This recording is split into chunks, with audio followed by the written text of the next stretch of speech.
Hi, everybody. It's been a little while since I have decided to go live, but today I thought I would do that. I had already had to get ready to do an event for someone to do a pre-recorded session for another organization. So since I was already somewhat ready for that, I thought I would go ahead and just provide a video for you today, because for those some of you that follow along with me on Facebook and LinkedIn, Twitter, I had put some information on there about starting a business, starting a nonprofit, sorry, and not necessarily starting a nonprofit, but fundraising for a nonprofit, being able to fundraise for a nonprofit, and whether or not you are ready. Because I've received so many phone calls about whether or not a person is ready to do fundraising. And so, what I've learned over the years is that I do you a disservice if I'm trying to raise funds for you if you don't have these documents in order, because it slows me down, it slows you down, and it makes me very discouraged when I'm trying to do what I need to do. And then I discover you may not have this, or you may not have that, or you need to do this first, or there's just some things that just don't happen overnight. It's things that you have to grow into position. So if you know someone that should be listening, give them a call. I'm going to give you these steps or this checklist that I have developed that I believe will help you in getting to where you need to be. If you can't watch it all now, then join us a little bit later so that, come back and listen to it at another time to where you can get all of these. And I've given some of them in the post, but hopefully this is going to give you all of them that are not necessarily listed in those posts that I've put on my website lately. So number one, establishing your nonprofit. If you are still establishing your nonprofit, you are not ready for grant writing and fundraising, because you want to be established first. Now, there's always exceptions to every rule, so there may be one or two people out there who can raise funds without the 501c3, especially if you know how to do fundraising. But in most cases, you need to already have your nonprofit established. The second thing that you need to do is, once you have that nonprofit established, you want to establish your 501c3. And that is the incorporation is from the state. The 501c3 is from the federal government. The state will, especially the state of Missouri, will mostly approve anyone who apply. But the federal government, there is a special application that you have to fill out for them to approve you as a nonprofit. The third thing you want to do is make sure that you have your logo and your reputation and your branding, that you have established that brand. If you are just starting to develop your logo, you don't have a website, you haven't done some of those things, you're not necessarily ready. You've got to get those things in order, your logo and your reputation and your brand. You want to be establishing that. And then after that, you want to be establishing your website and make sure that you have your media presence, because when people start to give you their money, they want to make sure that you have a website and that you have put some time in, and the website can either make you or break you. So you want to make sure that you have a really good website. The next thing on the checklist is making sure that you've registered with your community foundation. I've noticed that some of these things I put in that list, but others of them, like registering on that community foundation, haven't necessarily been in that list. So make sure that you get registered with your community foundation.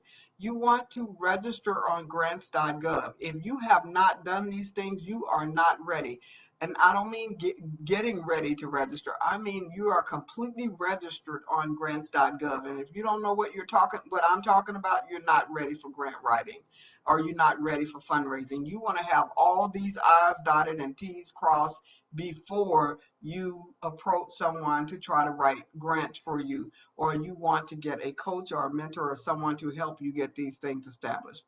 The next area is making sure that you establish your proven successful funded events, activities, and workshops. So before you are asking people to invest a lot of money, you want to make sure that you have some activities that you have done on your own. Yes, you might have to sell popcorn balls in order to get that done. I had a client years ago, she sold popcorn balls to raise enough money to get her 501c3. So you want to have some proven events that you have done on your own, yes, without major funding.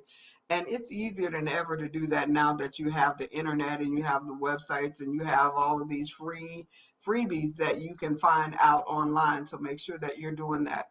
The next thing you want is to make sure that you have an established logic model that explains your program. If you have not developed your logic model that tells what your goals, your objectives, your implementation, your management, your timeline, if you have not developed your logic model that explains all of those things, you're not ready. So you may need to get that coaching, or you may need to get that consultant to help you lay those things out. It really does cost a little bit to set up a nonprofit. Some people think they can just go and ask other people for the money and then they'll be done. All their I's are dotted, T's crossed. It doesn't necessarily work like that. So make sure that you have that logic model laid out for your organization. If you don't know what I'm talking about, you're not ready. So make sure that you're researching and discovering the information. I'm going to tell you about my 4Ds at the end of this because I'll probably be mentioning those as we go. You want to engage your board members and your advisory board. You don't want to only establish your board, but you want to engage your board and your advisory board. Now, the CEO is extremely important, but the CDEO is the one who's going to have to bring that board along and engage them in what is going on. So make sure that you have your advisory board and your executive board. And there's a difference between the advisory board and the executive board. And if you don't know what that is, you're not ready for grant writing and fundraising just yet. Find that out. The next one is you want to make sure that you engage your board members, and you want to establish your community partnerships. Your partnerships are going to be those organizations that are interested in the same thing that you're doing, and they benefit from, a lot of times the partners will benefit from what you're doing. So maybe the partners are going to send you clients, or you going to send your partners clients. There's going to be some type of reciprocal relationship with those partners. So you want partners who are willing to establish an MOU with you, and that MOU stands for Memorandum of Understanding. Your next area to make sure that you have established in order to say that you are ready for grant writing is that you want to establish your uh, sustainability. How do you intend to keep this program sustained?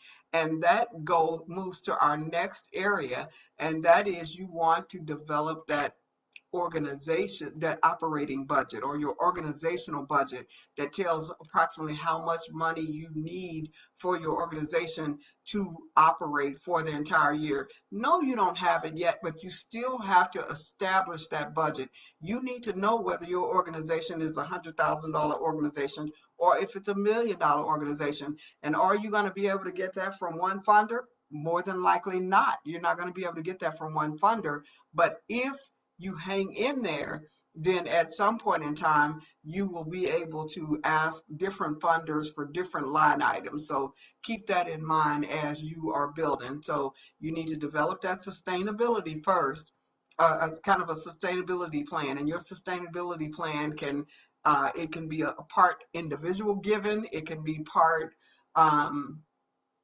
given from grants, it can be part fundraising. All of those different things can be incorporated, and there's 7 streams of income. The next time I feel up to doing one of these videos, we'll make sure that maybe we talk again about the 7 streams of income that can help you in building that sustainability plan. But right now we're just kind of throwing things out there, and you can kind of move the sustainability plan until after you've developed your organizational budget, and that might help you in knowing where you want to get those monies from and how much money you're going to ask each one from. All of you are familiar with individual giving because most churches 94% of their income comes from individual giving, where people are just giving to the church. But then on your other nonprofits, a big portion of their giving, maybe 60%, may come from grants, maybe 40% may come from a fundraiser, or 10% comes from their annual fundraiser, which means that a lot of nonprofits may be having issues right now because they were not able to do those year-end banquets and events like they had been able to do in the past. Okay, the next one I'd like to talk about is, after you've done your sustainability plan, your operating plan, then you want to make sure your operating budget.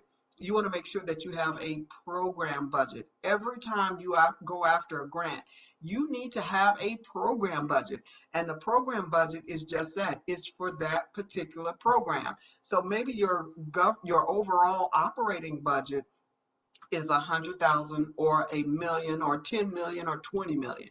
But your program budget for this particular grant is only 100,000. So if your program budget is 100,000, you want to make sure that you know where all of that money is allocated to go and how you're going to spend that money. So that's your program budget. Your operating budget is a full year of how you're going to spend your money, including your personnel, your fringe benefits, your supplies, your equipment, your contracts, everything that you're going to be out of. That's your organizational board, or your operating budget, not board, but operating budget. But your program budget is just a line item or a program that you're running, and you need a certain amount for that. Okay, so the last thing that I have on this list to determine whether or not you are ready is building capacity to ensure that the grant outcome is complete. Because when people give you their money, when funders give you their money, they're wanting to ensure that you're going to carry out what you said that you were going to carry out, because what your mission goal, what you're going to carry out, is what they wanted done. People don't give you their money. Funders don't give you that money to do what you want to do. Funders give you the money to do what they want done. And at the end of the year, they want to be say, we accomplished this. They want to be able to say, we accomplished this, this, this. We accomplished 1, 2, 3. And you're going to be a part of helping them accomplish 1, 2, 3. I hope this has been helpful to you. And remember to go to my website, certifieddreambuilder.com. Go to my YouTube channel and share it, subscribe to it. If you just go and don't subscribe to it, then you won't know when we have new videos, because I will be uploading this to YouTube. But you definitely want to subscribe to those videos and pass it on to a friend or a neighbor, because that's how we keep going. I appreciate you guys, and look for me to do another video called the 7 layers of funding, to where I talk about the basic 7 layers of how you can raise funds for sustainability. But before you start to raise funds, make sure that you have gotten your organization ready. Now, some of the funding that I'm going to talk about, those first 3, you don't necessarily have to have all those I's dotted and T's crossed that I just talked about. So that will help those of you who are at the beginning and you do need some funding. But for those of you who are interested in grants, you want to make sure that you go back and listen to this broadcast from beginning to end. Go to my website. I have free information on my website. Go to my YouTube channel. I look forward to seeing you guys on both of those platforms, and I look forward to seeing you guys here with the videos. I had kind of gotten slow about doing the videos after the pandemic. It just kind of knocked my wind out. But I got encouraged teaching the babies at Sunday church. And we were talking about the wisdom of Solomon and his desire to do God's work. And I thought I did it for them, but I discovered I did it for me, because here I am today being inspired by the message that I gave the kids on Sunday. So hopefully this was helpful to you. And I look forward to being able to speak with you again. And I'm out.